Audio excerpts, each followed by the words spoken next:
আসসালামু আলাইকুম। আর একটা নতুন ভিডিওতে আপনাদের সকলকে স্বাগতম।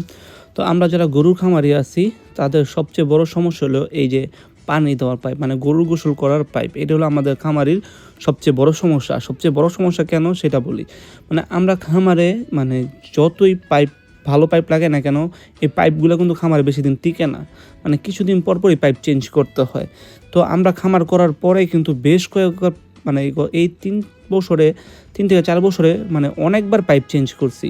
তো বিভিন্ন কোয়ালিটির পাইপ আইনা দেখছি, কোনো পাইপ ওইভাবে টিকে নাই। যে আমরা যে লাস্ট যে পাইপটা মানে ইউজ করতেছি, সেই পাইপটা কিন্তু মোটামুটি 1 বছরের বেশি সময় ধরে আমরা ইউজ করতেছি। এটা কিন্তু খুবই উন্নত মানের পাইপ ছিল, মানে সুতার পাইপ যেটা ছিল সেই পাইপ ছিল। তো এই পাইপও কিন্তু নষ্ট হয়ে গেছে। তার মানে হলো যে আমাদের খামারির সবচেয়ে বড় সমস্যা হলো গরুর গোসল করানোর পাইপ।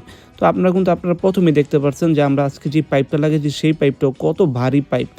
তো দেখা যাক এই পাইপটা আসলে কতদিন ব্যবহার করতে পারি।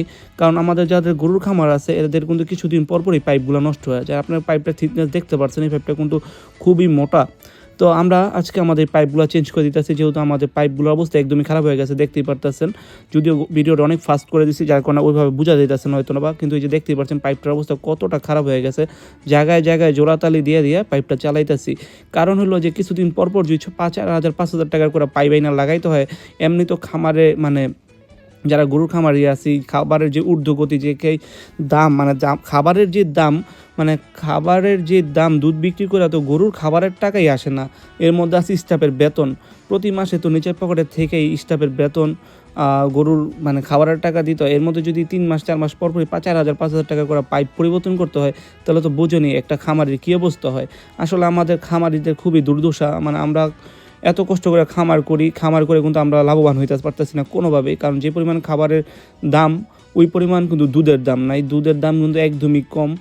আপনার যে পরিমাণ খাবারের দাম বাড়ছে, খাবারের দামের কিন্তু বাড়ে, কিন্তু কমে না। কিন্তু দুধের দাম কিন্তু কমে, দুধের দাম কিন্তু বাড়ে না। মানে রোজার মধ্যে একটা ভালো দাম পাইলে কী হবে, রোজার পরে কিন্তু দুধের দাম ওরকমভাবে থাকে না। তো দেখতেই পাচ্ছেন আমরা আমাদের পাইপগুলো চেঞ্জ করে দিচ্ছি, কারণ পাইপগুলো ভালো না থাকলে খামারে কাজ করতে কষ্ট হয়। খামারে কাজ করতে কষ্ট হওয়া মানেই খামার অপরিষ্কার থাকা। তো আমাদের যতই কষ্ট হোক আমরা এই খরচগুলো চালাই নিতে চেষ্টাই করি। তো দেখতেই পাচ্ছেন খামারের পাইপটা পরিবর্তন করার পরে পাইপে কত সুন্দর পানি আসতেছে। আর এতদিন যে পাইপটা ছিল ছিঁড়া, জায়গায় জায়গায় এদিক দিয়ে পানি বের হয়ে যেত, ওদিক দিয়ে পানি বের হয়ে যেত। তো আমাদের আসলে এরকম মানে টানা হেঁচড়া করে আমাদের খামারগুলো চালাই নিতে হইতেছে বাধ্য হয়ে। এত টাকা ইনভেস্ট করে এই খামার থেকে না লস হইলেও মানে পারতেছি না বিক্রি করে দিতে, কারণ এখানে বিক্রি করলে আরও বেশি লস হয়ে যাব। তো সবাই আমাদের জন্য দোয়া করবেন, ভালো থাকবেন। আর যারা যারা আমাদের মতো উদ্যোক্তা হইতে চান, খুব ভাইবা চিন্তা উদ্যোক্তা হইেন ভাই। এই সেক্টরে একবার ঢুকলে বের হইতে পারবেন না, কারণ এই সেক্টরে যে পরিমাণ লস, ঢুকতে একটা লস, মানে বের হইতে গেলে তার 3 গুণ লস। তো আল্লাহর দিকে তাকাই চলতে হয় ইনশাল্লাহ।